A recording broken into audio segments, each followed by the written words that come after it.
റാഗിയും ഉലുവയൊക്കെ വെച്ചിട്ടുള്ളൊരു റെസിപ്പിയാണെന്ന് ചെയ്യാൻ പോണത്. ഷുഗർ കുറയാനും കൊളസ്ട്രോൾ കുറയാനും അതുപോലെ തന്നെ വെയിറ്റ് കുറയാൻ ആഗ്രഹിക്കുന്നവർക്കൊക്കെ യൂസ് ചെയ്യാൻ പറ്റിയ ഒരു റെസിപ്പിയാണിത്. അതുപോലെ തന്നെ രാവിലെ വളരെ എളുപ്പത്തിൽ ഉണ്ടാക്കിയെടുക്കാനും പറ്റും. ഈ കർക്കിടക മാസത്തിലുള്ള ആരോഗ്യ സംരക്ഷണത്തിന് വളരെ നല്ലതാണിത്. അപ്പോൾ പുതിയൊരു വീഡിയോയിലേക്ക് എല്ലാവർക്കും സ്വാഗതം. ഈ റെസിപ്പിക്കായിട്ട് ആദ്യം വേണ്ടത് 1 ടേബിൾ സ്പൂൺ ഉലുവയാണ്. ഈ ഉലുവ 7-8 മണിക്കൂർ ഒന്ന് സോക്ക് ചെയ്തെടുക്കണം. ഇതിപ്പോൾ ഓവർനൈറ്റ് സോക്ക് ചെയ്തെടുത്ത ഉലുവയാണ്. ഇതൊന്ന് വേവിച്ചെടുക്കണം. അതിനായിട്ട് കുക്കറിലോട്ട് ചേർത്ത് കൊടുത്തിട്ടുണ്ട്. കുക്കറിലോട്ട് കുറച്ച് വെള്ളം കൂടി ചേർത്ത് കൊടുത്ത് 2 വിസിൽ വരുത്തി ഇതൊന്ന് വേവിച്ചെടുക്കാം. ഇനി വേണ്ടത് റാഗി പൗഡറാണ്. ഞാനിവിടെ 4 ടേബിൾ സ്പൂൺ, അതായത് 1/4 കപ്പ് റാഗി പൊടി എടുത്തിട്ടുണ്ട്. ഇതിനൊരു ബൗളിലോട്ട് ചേർത്ത് കൊടുത്ത് കുറച്ച് വെള്ളവും കൂടി ചേർത്ത് കൊടുത്തിട്ട് ഒട്ടും കട്ടകളില്ലാതെ ഒന്ന് മിക്സ് ചെയ്തെടുക്കണം. ഇനി നിങ്ങളുടെ കയ്യിൽ റാഗി പൗഡർ ഇല്ല, ഹോൾ റാഗി ആയിട്ടാണുള്ളതെങ്കിൽ ഒരു 1/4 കപ്പ് റാഗി തലേദിവസം ഉലുവ വെള്ളത്തിലിടണ പോലെ തന്നെ സോക്ക് ചെയ്ത് വെച്ചിട്ട് പിറ്റേ ദിവസം മിക്സിയിൽ അടിച്ച് അത് എടുത്താലും മതി. ഇപ്പോൾ റാഗിപ്പൊടിയൊക്കെ ഒട്ടും കട്ടകളില്ലാതെ തന്നെ മിക്സ് ചെയ്ത് എടുത്തിട്ടുണ്ട്. ഇനി നമുക്ക് വേണ്ടത് കുറച്ച് തേങ്ങയാണ്. 1/2 കപ്പ് തേങ്ങ എടുത്തിട്ടുണ്ട്, അതായത് 8 ടേബിൾ സ്പൂൺ തേങ്ങ എടുത്തിട്ടുണ്ട്. അതിനൊരു മിക്സിയുടെ ജാറിലോട്ട് ആഡ് ചെയ്ത് കൊടുത്തു. അതിലോട്ട് 1/2 ടീസ്പൂൺ ജീരകം കൂടി ചേർത്ത് കൊടുത്തിട്ട് ഒന്ന് ക്രഷ് ചെയ്തെടുക്കണം. വെള്ളമൊന്നും ഒഴിക്കാൻ പാടില്ല, ജസ്റ്റ് ഒന്ന് പൾസ് ചെയ്തെടുത്താൽ മതിയാവും. തേങ്ങയും ജീരകവും കൂടി ക്രഷ് ചെയ്ത് കൊണ്ടുവന്നിട്ടുണ്ട്. ഇതിനായിട്ട് നമ്മൾ എടുക്കുമ്പോൾ ഫ്രഷ് ആയിട്ട് ചിരകിയെടുത്ത് തേങ്ങ എടുക്കുന്നതായിരിക്കും കൂടുതൽ നല്ലത്. ഇനി ഒരു പാൻ എടുത്തിട്ടുണ്ട്. അതിലോട്ട് 250 ml കപ്പിൽ 2 കപ്പ് വെള്ളം ചേർത്ത് കൊടുത്തിട്ടുണ്ട്. 1/4 ടീസ്പൂൺ ഉപ്പും കൂടി ചേർത്ത് കൊടുക്കണം. നമ്മൾ നേരത്തെ കട്ടകളൊന്നും ഇല്ലാതെ കലക്കിയെടുത്ത് വെച്ച റാഗി പൊടി ഉണ്ടല്ലോ, അത് ഇതിലോട്ട് ചേർത്ത് കൊടുത്ത് നന്നായിട്ടൊന്ന് മിക്സ് ചെയ്തെടുക്കാം.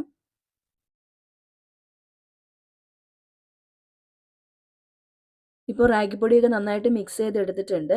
ഇത് നമുക്കിതൊന്ന് കുക്ക് ചെയ്തെടുക്കണം. അതിനായിട്ട് സ്റ്റൗ ഓൺ ചെയ്ത് അടുപ്പത്തോട്ട് വയ്ക്കാം.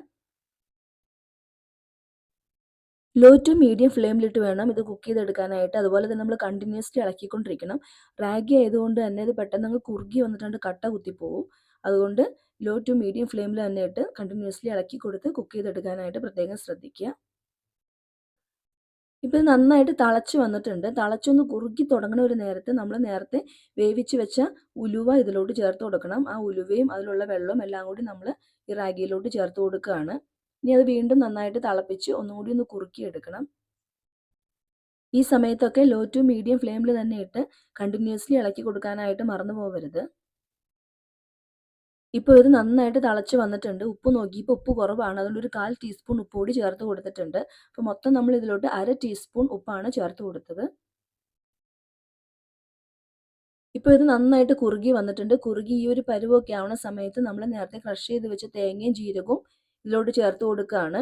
തേങ്ങ ചേർത്ത് കൊടുത്ത ശേഷം ഒരുപാട് തിളപ്പിക്കേണ്ട ആവശ്യമൊന്നുമില്ല. ഇതുപോലെ തേങ്ങ ചേർത്ത് കൊടുത്തിട്ട് നന്നായിട്ടൊന്ന് മിക്സ് ചെയ്ത് കൊടുക്കുക. ഇപ്പോൾ തന്നെ ഇത് തിളച്ച് വന്നിട്ടുണ്ട്. ഇത്രയും മതിയാവും. ഈ സമയത്ത് ഞാൻ സ്റ്റൗ ഓഫ് ചെയ്യുകയാണ്. ഇനി ഇതിലോട്ട് കുറച്ച് ചെറിയുള്ളി മൂപ്പിച്ചൊഴിക്കണം.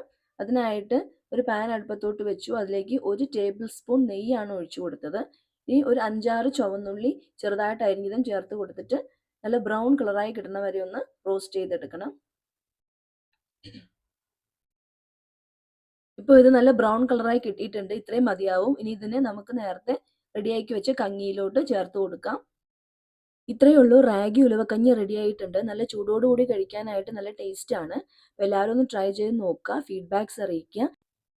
ഇഷ്ടമായിട്ടുണ്ടെങ്കിൽ ലൈക്ക് ചെയ്യുക. ഫ്രണ്ട്സിനും റിലേറ്റീവ്സിനും ഒക്കെ ഒന്ന് ഷെയർ ചെയ്ത് കൊടുക്കുക. അതുപോലെ തന്നെ എൻ്റെ ഈ ചാനൽ ഒന്ന് സബ്സ്ക്രൈബ് ചെയ്യാനും മറക്കല്ലേ. Thank you.